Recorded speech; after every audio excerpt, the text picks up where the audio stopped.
आज मैं आपको पार्ट 5 नाम की इच्छा पढ़ाने जा रही हूँ। इसके लेखक यशपाल जी हैं और यशपाल जी ने इस कहानी में ये बताया है कि मनुष्य अपनी महत्वाकांक्षाओं के कारण बड़े बड़े अपने मूर्खता बड़े कार्य कर बैठता है और साथ ही साथ वो नाम कमाने की इच्छा से कि उसका नाम हो इस संसार में, तो वो ऐसे कर्म कर बैठता है कि जिससे उसका नाम नहीं होता है और वो कष्टों में पड़ जाता है।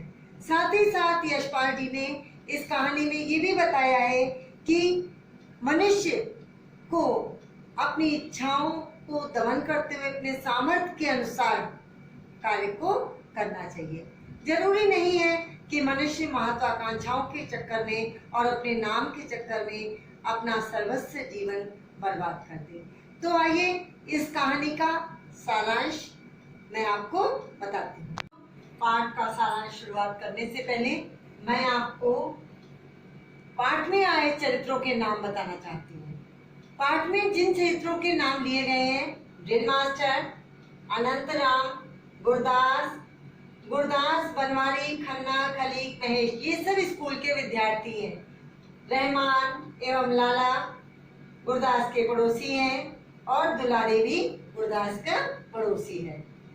तो ये जो सारांश मैं जहाँ से आरंभ करती हूँ, सारांश में विद्यालय का दृश्य है और जो हमारे विद्यालय के ड्रिल मास्टर हैं वो बच्चों को ये आदेश देते हैं कि पूरे मैदान के 2 बार ड्रिल लगाओ, 2 बार चक्कर लगाओ। ड्रिल मीन्स परेड, 2 बार परेड पूरे मैदान की करनी थी बच्चों को और 2 बार परेड का आदेश पाकर बच्चे परेड करने लगे और उस परेड के बीच में अनंतराम जो है वो मूर्छित होकर बच्चों को गिर जाता है।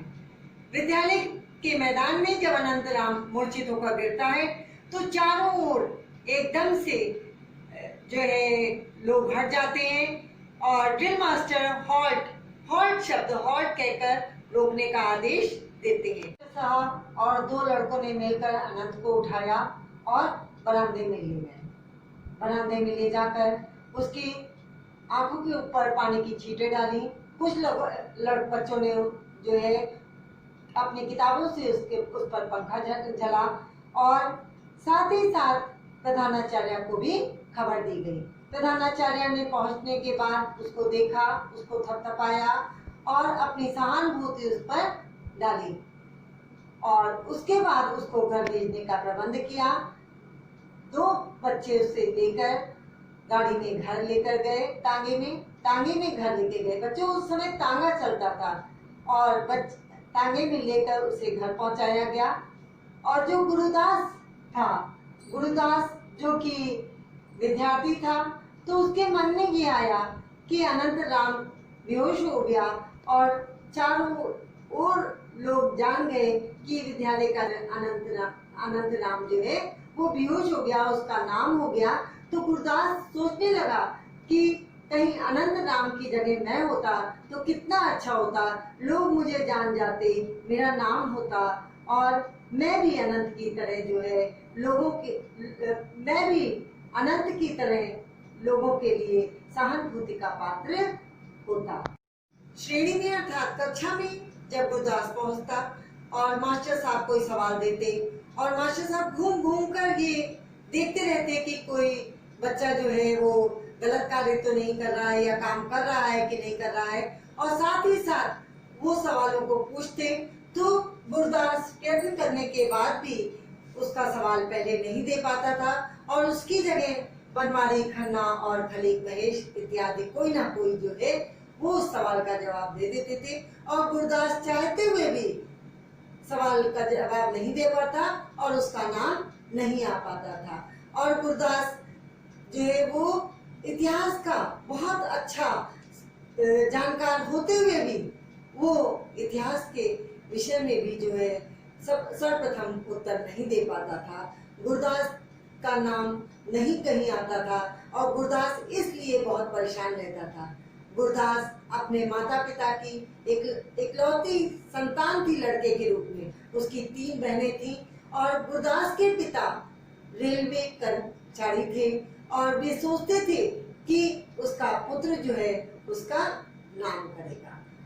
परंतु गुरदास नाम की इच्छा रखते हुए भी उसका नाम न कहीं अखबारों में आ रहा था और न ही विद्यालय में आ रहा था। पढ़ने के साथ साथ गुरदास की जो है वो नाम कमाने की इच्छा बढ़ती चली जा रही थी। परंतु उसके पिता जो कि रेलवे कर्मी थे, उनके जो साथ कार्य करते थे, उनकी कृपा दृष्टि थी उन पर, और उनकी कृपा दृष्टि से गुरदास की नौकरी लग गई थी और गुरदास भी उस जगह पर कार्य करने लगा था।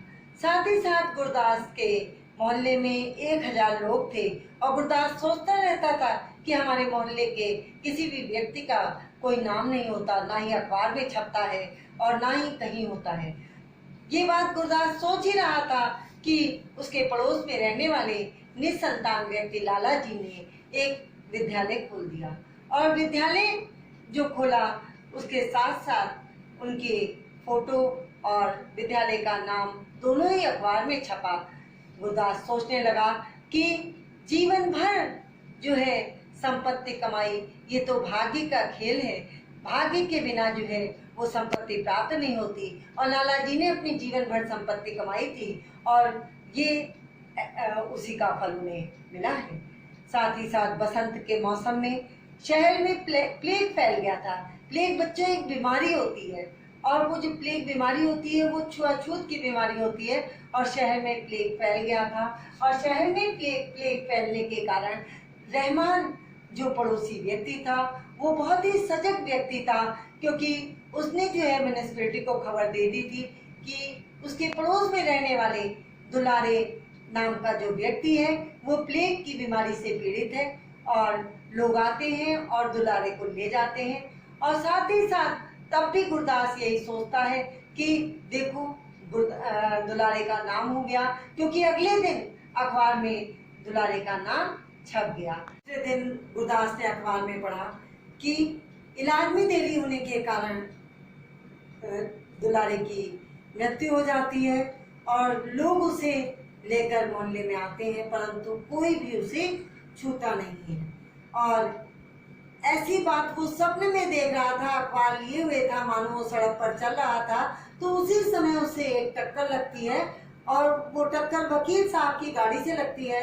वकील साहब जो कि बहुत एक अच्छे इंसान थे और वे कहते हैं एक बच्चे को बचाने के चक्कर में गुरदास के टक्कर लग जाती है और गुरदास के कूल्हे पे चोट आती है और गुरदास वहीं गिर जाता है और वो दर्द के मारे कराता है और साथ ही साथ उसे वकील साहब अस्पताल ले जाते हैं।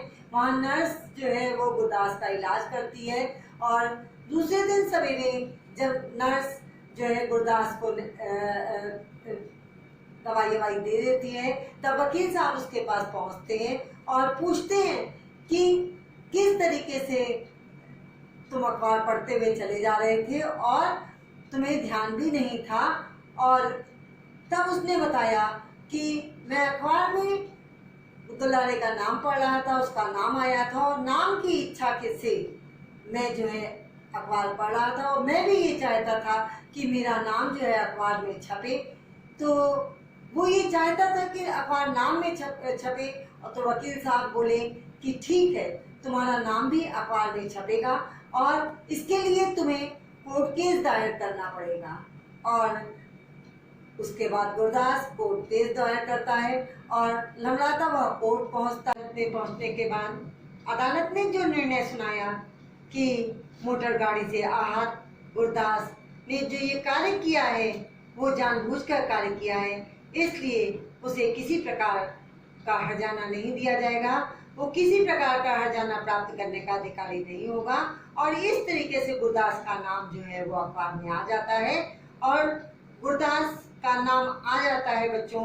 और ये कहानी हमें ये संदेश देती है कि बच्चों, नाम पाने की इच्छा सभी मनुष्यों को होती है, तो नाम पाने के लिए मनुष्यों को परोपकार करना चाहिए, लोगों को दान देना चाहिए, लोगों के सुख लोगों के दुखों को दूर करना चाहिए। जब इस प्रकार के मनुष्य कर्म करता है तो अवश्य उसका नाम अपने आप हो जाता है। और नाम के चक्कर में बहुत से लोग गलत कर्म करते हैं और उसके कारण वो अंत में बदनाम हो जाते हैं।